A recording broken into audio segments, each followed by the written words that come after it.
नमस्कार दोस्तों, मार्केट की बात करते हैं, शेयर बाजार की बात करें। आरबीएल बैंक की बात करेंगे दोस्तों। आरबीएल बैंक का जो स्टॉक प्राइस है 288.70 में है। पिछले 6 महीने का रिटर्न है 51% का 5 जनवरी 2024 तक।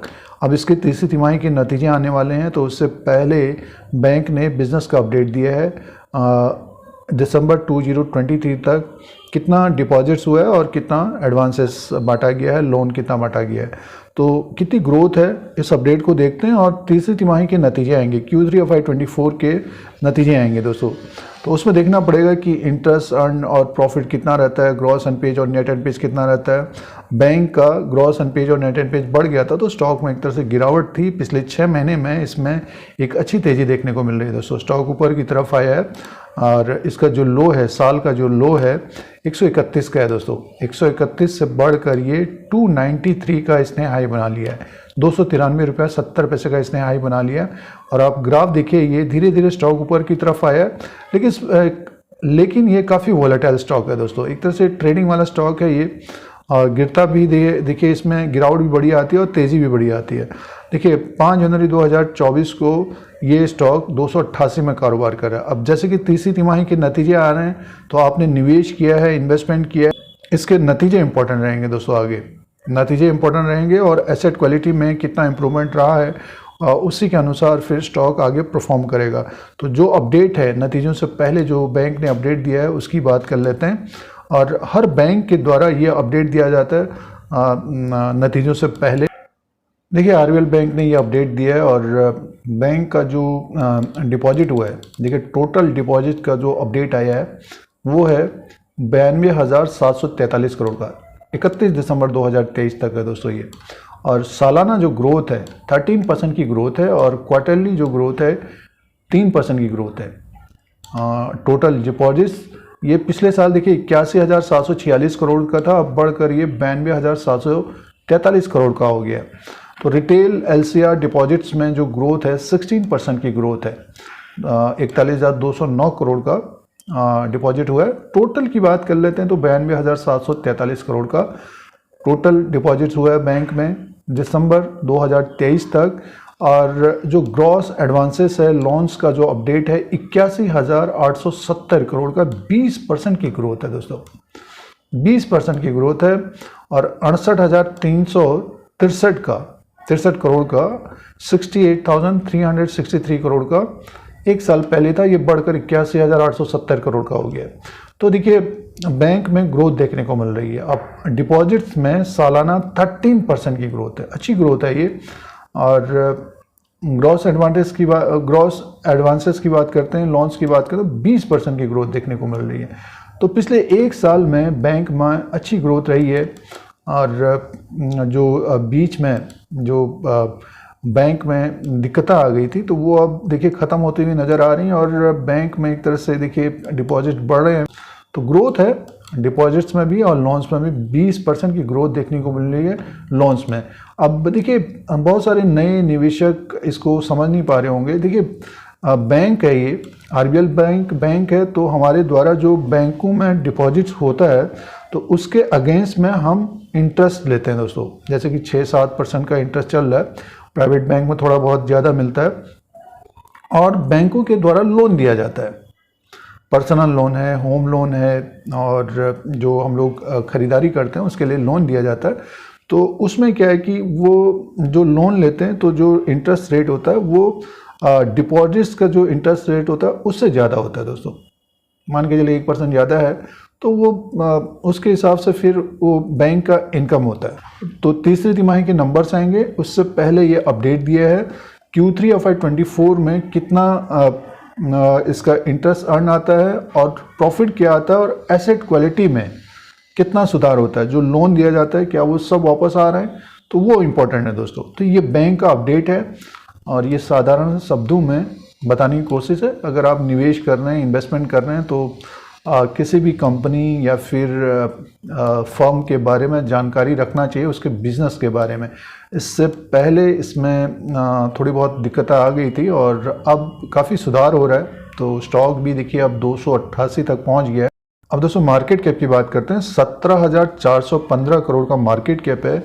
फेस वैल्यू 10 रुपीज़ का है। बुक वैल्यू पर शेयर है 224 का। बुक वैल्यू पर शेयर है 224 का और अर्निंग पर शेयर इसका बढ़ रहा है दोस्तों। ईपीएस बढ़ रहा है 19.45 का है। पी की बात करते हैं तो 14.85 का है और सेक्टर पी है 25.81 का और डिविडेंड यील्ड है 0.52 का दोस्तों।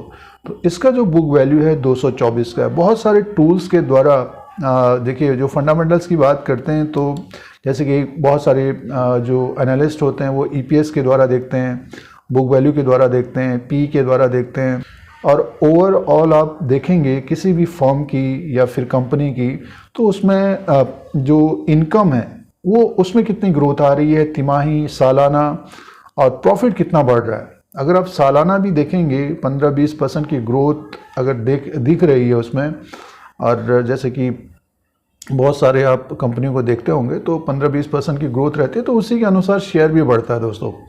तो आरबीएल बैंक में पिछले एक साल में जो ग्रोथ देखने को मिल रही है डिपॉजिट्स और एडवांसेस में, तो अब तीसरी तिमाही के नंबर्स इंपॉर्टेंट रहेंगे। तो फंडामेंटल्स की बात करते हैं तो इसका जो बुक वैल्यू, अगर हम बुक वैल्यू के हिसाब से देखते हैं तो 224 का बुक वैल्यू है और शेयर प्राइस है 288 में। तो अभी देखिए एक तरह से अंडर वैल्यू स्टॉक है। और जो बैंक में ग्रॉस एनपीए और नेट एनपीए बढ़ गए थे तो वो दोस्तों लास्ट क्वार्टर की बात करते हैं तो इसका जो ग्रॉस एनपीए और नेट एनपीए था वो था ग्रॉस एनपीए 3.12 का था, नेट एनपीए था 0.78 का। तो नेट एनपीए कम हुआ है, ग्रॉस एनपीए 3.12 का है दोस्तों। तो ये एनपीए थे आरबीएल बैंक के लास्ट क्वार्टर में दोस्तों।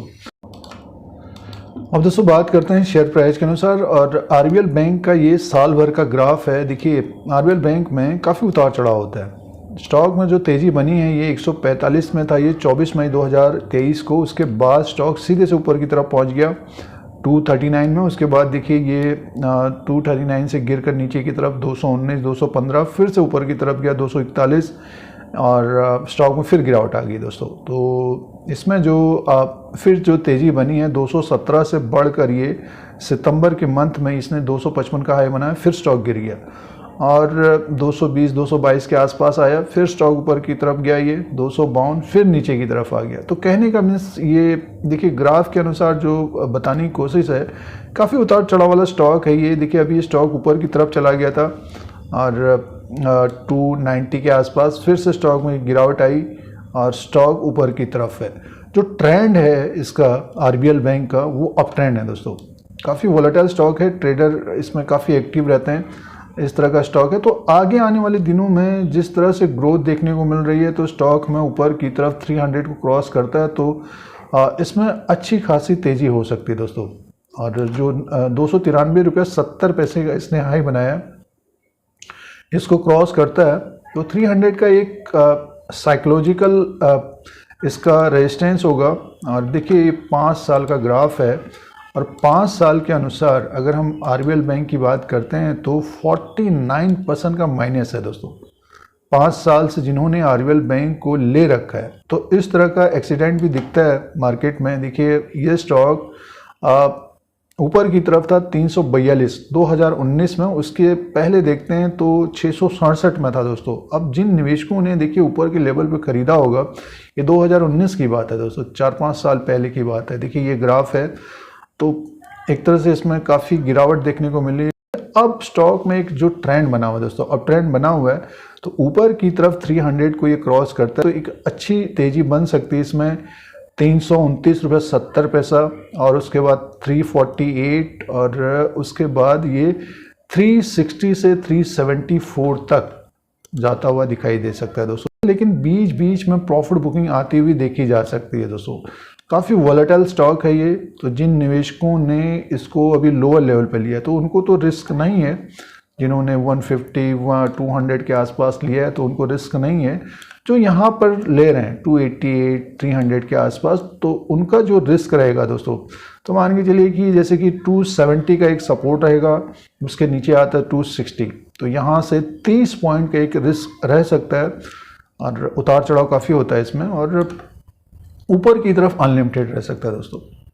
तो नेक्स्ट जो नतीजे आ रहे हैं उसके ऊपर ध्यान देना चाहिए। और स्टॉक अगर हम टेक्निकली बात करें तो अप ट्रेंड बना हुआ है बीच बीच में प्रॉफिट बुकिंग देखने को मिल सकता है, क्योंकि सारे निवेशकों का एक ही नज़रिया नहीं होता दोस्तों, और सेलर भी होते हैं मार्केट में, बायर भी होते हैं। तो जैसे कि 300 का बड़ा हडल होगा, उसके बाद 310 316 का होगा, और उसके बाद 330 329 के आसपास। तो कहने का मीन्स मेरा ये है कि जो तेज़ी बनी है, स्टॉक अगर 300 के ऊपर निकलता है तो यहाँ से 20 से 30% तेज हो सकता है दोस्तों। अब जैसे कि 5 साल का माइनस रिटर्न है 49% का, तो आने वाले समय में जैसे कि अभी दिसंबर के नंबर आएंगे, फिर मार्च के नंबर आएंगे, फिर उसके बाद जून के आएंगे, तो नेक्स्ट 6 से 9 महीना 1 साल और देने पर आरबीएल बैंक अच्छा रिटर्न दे सकता है, लेकिन बीच बीच में प्रॉफिट बुकिंग गिरावट का दौर रहेगा दोस्तों। इस तरह के अपडेट के लिए चैनल को सब्सक्राइब करें। वीडियो आपके मतलब का है तो लाइक का बटन दबाएं, शेयर करें, कमेंट करें, बेल आइकन को दबाएं। धन्यवाद।